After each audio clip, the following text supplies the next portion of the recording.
तर बघितलं तर हा आता पहिला दिवस तर संपलेला आहे. हा दुसरा दिवस संपून आता तिसरा दिवस लागतोय. सर्व लोक इथं आलेले आहेत. प्रत्येक गावातून या ठिकाणी शेतकरी पोहोचलेले आहेत. जिल्हा तालुक्यातून लोक आलेली आहेत आणि कार्यकर्त्यासह शेतकरी देखील पाठिंबा देत. तशाच पद्धतीनं आपल्यासोबत काय शेतकरी दादा नमस्कार. कुठला आहे? नमस्कार. श्रीगोंद्यावरून आलोय, अहिल्यानगर. आता इथं दादा झोपले वगैरे इथं. हो हो. आता काय केलं पाहिजे सरकारनं? या ठिकाणी ह्या सरकारने देवेंद्र फडणवीस यांनी जी कर्जमाफी केलेली आहे ही एकदम चुकीच्या पद्धतीने केलेली आहे. या ठिकाणी गेले जवळपास 10 वर्ष झाले शेतकरी मेटाकुटीला आलेला आहे. या ठिकाणी ह्या शेतकऱ्यांना गरज आहे ती कर्जमाफीची. शेतीमालाला योग्य भाव मिळाला पाहिजे. आज कांद्याची परिस्थिती काय आहे? कांदा 8 रुपये 9 रुपये किलोनी चालला आहे. 1 किलो कांदा जर पिकवायचा म्हणलं तर सरासरी 15 ते 16 रुपये किलो खर्च येतो. परंतु आता कांदा चालला आहे 9-10 रुपये किलोनी. कापसाची परिस्थिती काय आहे? कापसाला जवळपास क्विंटलला 12,000 रुपये भाव सरकारने दिला पाहिजे. सोयाबीन, तूर ह्या पिकाला देखील बाजार नाही. ऊसाची परिस्थिती तशीच आहे. ऊसाला 4,500 रुपये टन याप्रमाणे बाजार भेटला पाहिजे. परंतु हे सरकार याकडे अजिबात लक्ष देत नाही. या ठिकाणी शेतकऱ्याला कर्जमाफीची तातडीची गरज आहे. या ठिकाणी ज्या शेतकऱ्यावरती कर्ज आहे त्या प्रत्येक शेतकऱ्याचं 2 लाखापर्यंत कर्ज माफ झालं पाहिजे आहे. या ठिकाणी देवेंद्र फडणवीस साहेबांनी सांगितलं आहे की जो शेतकरी 19 मध्ये बसला आहे, 2019 मध्ये कर्जमाफी बसला आहे, त्या शेतकऱ्याला फक्त 50,000 रुपये लाभ मिळेल. तर ही जी अट आहे ती अट वगळली पाहिजे. आता सरकार तर म्हणते की यशस्वी सरकार आहे, सर्वांना न्याय देणारं सरकार आहे म्हणते. या ठिकाणी ह्या महाराष्ट्रामधील एकही शेतकरी समाधानी नाही. शेतकऱ्यांवरती कर्जाचा डोंगर झाला आहे. त्याचं कारण म्हणजे सरकारच्या चुकीच्या धोरणामुळे शेतकऱ्यांवरती आज खूप कर्ज झालेलं आहे. सरकार सांगतंय की शेतकऱ्यांच्या मुलीला चांगलं शिक्षण द्या.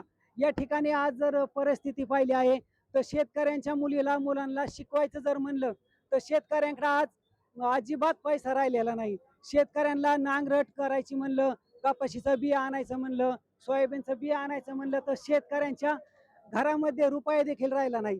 या ठिकाणी जर शेतकऱ्याची पत्नी तिच्या अंगावरती जर मंगळसूत्र असा पवित्र जो डाग आहे हा देखील शेतकऱ्यांनी घाण टाकला आहे, तरी शेतकऱ्यांचं कर्ज काही मिटेना. काय बाबा तुमचं काय म्हणणं आहे? बरोबर बोलते ते. हा? बरोबर बोलले तेच बोलणार तू. बरं अशाच पद्धतीनं काय आता रोहित दादा झोपलेले आहेत. आता दुसरा तिसरा दिवस येतोय वगैरे, तर अजून सरकारच्या कुठे हालचाली वाटत नाही? सरकारने लवकरात लवकर हालचाल करावी, नाहीतर अजून वेगवेगळ्या ठिकाणी आंदोलनाची वेगवेगळी दिशा आम्हाला बदलावी लागेल. रस्ता रोका असेल, महामार्ग असतील, सगळं आम्हाला वेळोवेळी बंद करावे लागतील. सरकार जर शेतकऱ्यांच्या पोटी जर जागं होत नसेल, सरकार हाय कुणाचं? धनदांडग्याचं आहे का?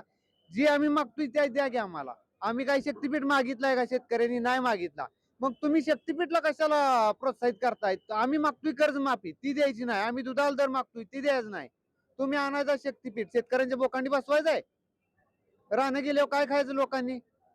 जी मागतंय ती द्या की. अन्नदाता सुखी करा. आणि प्रचार करताना तुम्ही म्हणताय ना आम्ही 7-12 कोरा करू. आता कुठे जाताय? बावनकुळे साहेब कुठे आहेत? विधानसभेला त्यांनी आश्वासन पण दिलं की आणि ते आता म्हणतायत की 2019 मध्ये ज्यांना कर्जमाफी भेटली त्यांना आता देणार नाही. तर आम्ही पण म्हणतोय जे 2021 पासून जे सरकार चालवत आहेत ते आता 2029 ला आम्ही संधी देणार नाही. आमचं तुम्हाला डबल चालत नाही, मग तुम्ही आम्हाला डबल काय? का आम्ही सोन्याचं पाणी पिलो का? आम्हाला पाणी नाही. बघा पिकं आमची जळायला लागली. भांडगावला या इंदापूर तालुक्यात पाणी नाही सध्या नदीला. आतापर्यंत जी सरकार झाली त्यापेक्षा सक्षम सरकार म्हणते ती. नाही ही फक्त ते स्वतः म्हणतायत. तुम्ही ऍक्च्युली ग्राउंडला या, शेतकऱ्यांना विचारा की बाबा तुम्ही खरंच फायद्यात आहे, तोट्यात आहे, तुम्ही समाधानी आहे का? तर एक बी तुम्हाला शेतकरी म्हणणार नाही की मी समाधानी आहे. एकाही शेतकऱ्याकडून तुम्हाला समाधानी म्हणून उत्तर भेटणार नाही. तुमचं काय मत आहे? सरकार लबाड आहे. लबाड आहे. लबाड आहे. काय शेतकरी उतारा कोरा करू म्हणलं करतच नाही ती ना. नुसतं बोलतोय, करत कायच नाही. सगळ्यालाच आंदोलन करायला लागतंय. पाण्याला आंदोलन, दुधाला आंदोलन, ऊसाला आंदोलन, परत ऊसाची बिल आंदोलन. कशाला करायला लागत नाही. प्रत्येकाला आंदोलन करायला लागतंय. मग सरकार काय करतंय? सरकारला पाडा आहे, जेवढी सरकारमध्ये आता आहे ती अशी म्हणते की सगळीच पाडा आहे. स्टंटबाजी चालू आहे म्हणते. कशा स्टंटबाजी? शेतकऱ्यासाठी आहे, शेतकऱ्यासाठी स्टंटबाजी असते का? ही बोलतात ती स्टंटबाजी करतात, जे बोलतात ती स्टंटबाजी करतात. जे शेतकऱ्यासाठी लढतंय त्याला स्टंटबाजी ही चुकीचं आहे. जे बोलतात ती स्टंटबाजी करतात. आता ते वेगवेगळे प्रोडक्ट असतील, हा? अशी बरेच नेते आहेत वगैरे. स्टंटबाजी करतात म्हणतात, 2-3 दिवसापासून लांब बसून म्हणतात, महिनाभर. अहो ती नालायक माणसं आहेत, त्यांना कामच नाही दुसरं. बडा बडा बडा किल किल किल किल, दुसरं काय येतं त्यांना? दुसरं कशासाठी ठेवलंय त्यांना? कालवा करायसाठी सरकारने ठेवलंय ना. आता दादा आता दुसरा तिसरा बोलन ते अजून देखील सरकारची हालचाल वाटत नाही. नाही बोला, माझं बोला. म्हणणं काय आहे, सरकार 2014 पासून सत्तेवर आल्यापासून शेतकऱ्यासाठी लबाड बोलते, शेतकऱ्यासाठी लबाड बोलते, खर लबाडच बोलते. शेतकऱ्याला म्हणते कर्जमाफी देऊ का, हे माझा निकाल लागला कोर्टातनं, माझ्यावर थकीत आणली आणि जर नाही कर्ज भरलं तर मला तुरुंगवास करणं आणि माझी जप्ती करून शेत विक्री काढायचं कोर्टानं आदेश दिलाय. मग सरकार म्हणते शेतकऱ्याचे 2 लाखापर्यंत कर्ज, मग माझा जप्ती आदेश कसा का आणला? आमचं ऊसाचे पैसे, कांद्याचे पैसे, कशाचे पैसे मिळत नसेल तर शेतकरी पैसे भरणार कशावरनं? ऊसाचे पैसे मिळत नाही, तुम्ही शेतकऱ्यावर जप्ती आणता, शेतकऱ्यावर तुम्ही आणता, मग कारखानदारीवर तुम्ही का कारवाई करत नाही? कारखानदारी तुम्ही जेलमध्ये टाका ना. मला आता हो का मला जप्ती आदेश आणलाय, सरळ सांगितलंय. कोर्टाचा खर्च सुद्धा दाखवून दिलाय, 15,000 कोर्टाचा खर्च दाखवलाय. अवघा इथं ह्याच्यामध्ये काल माझी 11 तारीख होती, बघा ह्याच्यामध्ये फर्स्ट दिले, जप्तीचा आदेश दिला, मला तुरुंगात टाका असं सांगितलंय. बँक ऑफ महाराष्ट्र कर्ज आहे माझ्याकडे. हे सरकार शेतकऱ्यासाठी कसं वाटतं? शेतकऱ्यासारखं अजिबात नाही सरकार, जरा सुद्धा नाही. तुम्ही म्हणता ना कर्जमाफी, मग हे काय केलंय? कोर्टात घातलं, निकाल लावला. जर आता त्यांनी ज्या ज्या मागण्या आहेत ती जर नाही केल्या तर याच्या पुढचं काय असेल तुमचं? अजिबात नाही आहे सरकारला आमच्या पाठी. 2014 पासून लबाडच बोलते. आलेली कर्जमाफी नाही, काय नाही, शेतकऱ्याला अनुदान नाही, काय नाही, निकाल बाद. प्रत्येक शेतकऱ्याकडून जीएसटी आता एवढा वसूल केला की हिशोबाच्या बाहेर जीएसटी वसूल केला. तर बघितलं तर सरकार शेतकऱ्याच्या हिताचं नाहीये. सरकारने अजूनपर्यंत जी ध्येय धोरणं केलेली आहेत ते तशा पद्धतीनं नाही आहेत. आणि जर सरकारने जर आम्हाला जे अगोदर कर्जमाफी झालेली आहे त्याच्यामध्ये त्याची नावं आहेत, त्याला जर लाभ भेटला असेल तर आता त्याची कर्जमाफी होणार नाही. मग असं शेतकऱ्यांचं म्हणणं आहे, जर आम्हाला अगोदर लाभ झाला असेल, आता कर्जमाफी होत नसेल तर आम्ही अगोदर सरकारला जे उभा केलेलं आहे ते आता इथून 2029ला सरकार आम्हाला ती नको आहे, असं शेतकऱ्यांचं मत आहे. तर अजून काय शेतकऱ्यांचं मत आहे, युवा वर्ग आपल्या सोबत आहे. दादा नमस्कार. नमस्कार. काय वाटतंय आता ही कर्जमाफीसाठी आंदोलन चालू आहे वगैरे? आंदोलन गरजेचं आहे खरं तर. शेतकरी ज्या आर्थिक संकटात गुंतलेला आहे त्या दृष्टीने कर्जमाफी होणं गरजेचं आहे. कर्जमाफीसाठी जे काही निकष लावलेले आहेत त्यामध्ये बहुतांश शेतकऱ्यांना कर्जमाफीचा लाभ मिळत नाही. तर तो लाभ मिळावा यासाठी रोहितदादांच्या मागण्या अतिशय उत्तम आहेत, जेणेकरून ज्या काही अटी आहेत, जाचक अटी आहेत, त्या जाचक अटी हटवल्यानंतर शेतकऱ्यांना जो लाभ भेटेल त्याचा खऱ्या अर्थाने फायदा होईल आणि ती खरी कर्जमाफी ठरेल. त्यामुळे दादांच्या मागण्या रास्त आहेत, त्याला पाठिंबा देण्यासाठी आम्ही जामखेडवरून या ठिकाणी आलेलो आहोत. ही सरकारकडून अपयशी वाटते का? कारण की आता नीट फुटीचं पेपर फुटीचं प्रकरण चालू आहे, त्यालाच अनुषंगाने युवकांनी कंटाळून आता काँग्रेस सारखी पार्टी तयार होतीये. हा. तर असं काय त्याचा काय फायदा होईल का असं वाटतं का तुम्हाला काँग्रेसचा? त्या बाबतीत तर मी बोलू शकत नाही, पण हे शेतकऱ्यांच्या कारण मी, माझे वडील शेतकरी, आमचं कुटुंब शेतकरी आहे, त्यामुळे या बाबतीत मी बोलू शकतो. ज्या मागण्या आहेत रोहितदादांच्या त्या पूर्ण रास्त आहेत आणि त्या सरकारने मान्य कराव्यात. तुझं काय मत आहे तरुण म्हणून? न्याय मिळाला पाहिजे. न्याय मिळाला पाहिजे. मग समजा आता या आंदोलनाच्या जर अटी त्यांनी अजून मान्य नाही केल्या तर याच्या पुढे काय युवक काय आंदोलन सुरू करणार असेल? काय आता ह्याच्यावर काय मत वाटतं तुम्हाला? उद्योगपतींची 90,000 कोटी रुपयाची कर्ज माफ केली जाते, शेतकऱ्यांची सरसकट कर्ज माफी करावी. कॉकरोच पार्टी सारखी पार्टी सुरू झाली, ज्याला 22 कोटी युवकांचे लाईक पडले गेले. हा जनतेचा एक उद्रेक आहे. नुसत्या मोठमोठ्या गप्पा मारून आश्वासन देऊन शेतकऱ्यांचे प्रश्न सुटत नाहीत. नुसते भाषणात म्हणायचे शेतकरी अन्नदाता आहे, ऊर्जादाता आहे, प्रत्यक्ष कृती काय होत नाही. शेतकरी मोफत काही मागत नाही, फक्त तो त्याच्या मालाला रास्त भाव मागतो. जगामधला कुठलाही शेतकरी अत्यंत स्वाभिमानी, तो फक्त एकच मागतो की आमच्या मालाला तुम्ही रास्त किंमत द्या. बाजारभाव पाडले जातात, दलालांची साखळी निर्माण केली जाते. उद्योगपती आणि राजकारणी यांची अभद्र वृत्ती होती, त्याला इंग्लिशमध्ये क्रोनिक कॅपिटल म्हणतात. सध्याचं सरकारचं एवढंच काम चालू आहे. शेतकऱ्यांची सरसकट कर्जमाफी व्हावी. शेतकऱ्याला एकीकडे अन्नदाता म्हटलं जाते, परंतु अन्नदाताला कुठे अन्न भेटत नाहीये.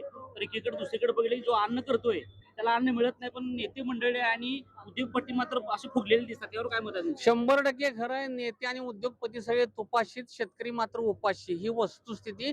त्याच्या शेतमालाला त्यांनी रास्त भाव द्यावा एवढी जनतेची अपेक्षा आहे. आता तुम्ही म्हटल्याप्रमाणे की काँग्रेस सारखी पार्टी तयार झाली आहे, तर देवेंद्र फडणवीस तर म्हणतात तर महिला त्याला मतदान किंवा त्यांना सपोर्ट करणार नाहीत. हे व्यक्तिगत देवेंद्र फडणवीसांचं मत आहे. शेवटी ते राजकारणी आहेत, जे ते आपापल्या पक्षाची बाजू उचलून असतं.